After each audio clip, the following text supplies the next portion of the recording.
Hey, welcome back to part 2 of 4. If you're just joining us now, this is a 4-part series where I show you 8 distinct things that you can do to take your beats from basic beginner loop to fire intermediate beat. Part 1 is already out, and I'd suggest you watch that one first if you haven't already. The link's down in the description and up here. In this video, we'll be getting to numbers 4 and 5, which may not sound like a lot, but trust me, it's more than you'd think. My name is Guenther, and this is Better Make Music. Let's get back to it. So quick recap, 1 through 3 were chords, melodies, and automations. But not on number 4, which is layering. Depending on how much you know about beat making, you might already know about this, but even if you do, I've got something cool that should still be new to you. So generally speaking, you can, and as an intermediate should, layer everything from lead to chords to drums. You can even layer bass sounds, though I didn't in this beat, sort of. We'll get to that with number 5. But in a nutshell, let's say we're dealing with chords. Layering is when you take 2, 3, 4, 5 or more sounds and have them play the same chords at the same time. The effect it has is that it fills more space and it makes the feeling stronger. And if you layer those sounds properly, you can even have them create a really complex or interesting vibe. In the beginner beat, as a nod to those who've heard of panning before, I layered the guitar with the sound now called chords too. In this beat, I pretty much added way more layers to everything. 6 sounds for the snare, 2 to 3 for the kick, 2 808s, 5 sounds for the chords, and 5 sounds for the different melodies and different combinations. I won't run through all of them now, but to give you an idea, I'll show you the snare and the chords. Snare is pretty straightforward, 6 sounds. 1, 2, 3, 4, 5, and 6. And all together, there's not much you can do wrong. Just pick sounds that sound good together and add to the vibe. Then mix them as much as you want and pan them so they sound wider. The goal is to make them sound like one sound or like one sound fabric. For the chords, it's the same idea. They only all play together at the end, but even if it's just 2, it makes a noticeable difference. Here they are.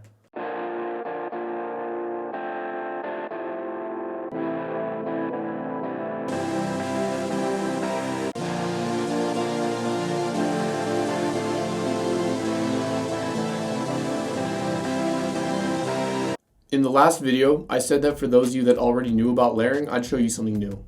If you already know this, then 10 points to Gryffindor. What I did in this beat, which I've noticed in many professional songs, is that I added a whole bunch of layers to the chord sounds, but they're not all playing the same thing, as you'll have noticed back in the last video when we were talking about chords. I wrote the chord patterns using a couple different options I laid out there, and then I layered them. When you start to add layers on top of different chord patterns, assuming the chord progressions are the same, something cool happens. Like I said, the way you write chord patterns will help create the vibe of the beat.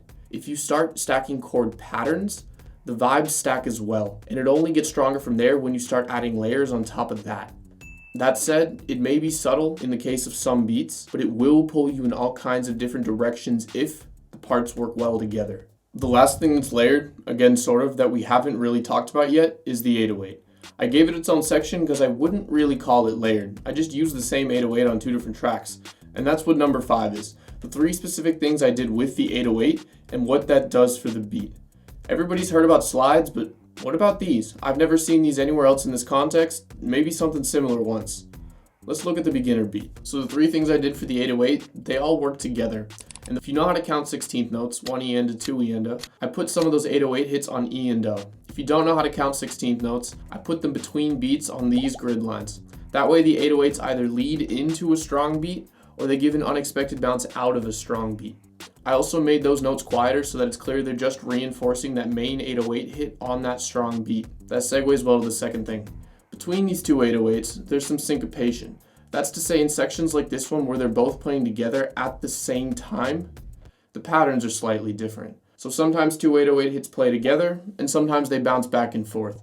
And you can hear that a little bit because one of the 808s is in that low octave where you normally put it while the other one is up an octave. It's not so high that it sounds weird, but these are the things that make the 808s interesting to me because they make the 808s even more bouncy and even more unpredictable. The key here is that I checked the 808s with the rhythm of the drums and the rest of the beat so that the unexpected hits didn't just throw off the rest of the bounce. The third thing I did was have the 808s sometimes play different notes, and I mean that for moments like right here where the 2 808s hit together. In fact, here and here, the 808s even become a little dissonant. What it is first the 808's playing a C and an E, and then it's playing an E and a G. And those thirds and those low octaves will sound more dissonant than you might think. It has to do with how notes relate to frequencies and the fact that technically they're closer together down there. But when you play it in context, it not only doesn't hurt the sound, it actually helps it. Because the dissonance is smooth, they're reinforced by the chords, and then all it does is pull at you subtly. This is a rap beat, but having the bass play simple chords is a common technique in other genres. It gives the bass an interesting texture and makes you feel it that much more strongly. So now to the big picture of these 3 points. The 808 then really only works when you play them together, especially with the drums, and the more context you add back in, the better it sounds. The cool thing is that they're just 3 little specific things, but stacked, they really add up. And that's the difference between this beat and this beat. The beginner 808 pattern works. The intermediate is much more, you could call it specific, interesting, cool, whatever. But in the end, it's those little details that make it not basic, not beginner. Like I said, that's all for today's video. Think on what we talked about today. It shouldn't be too hard to incorporate into your beats.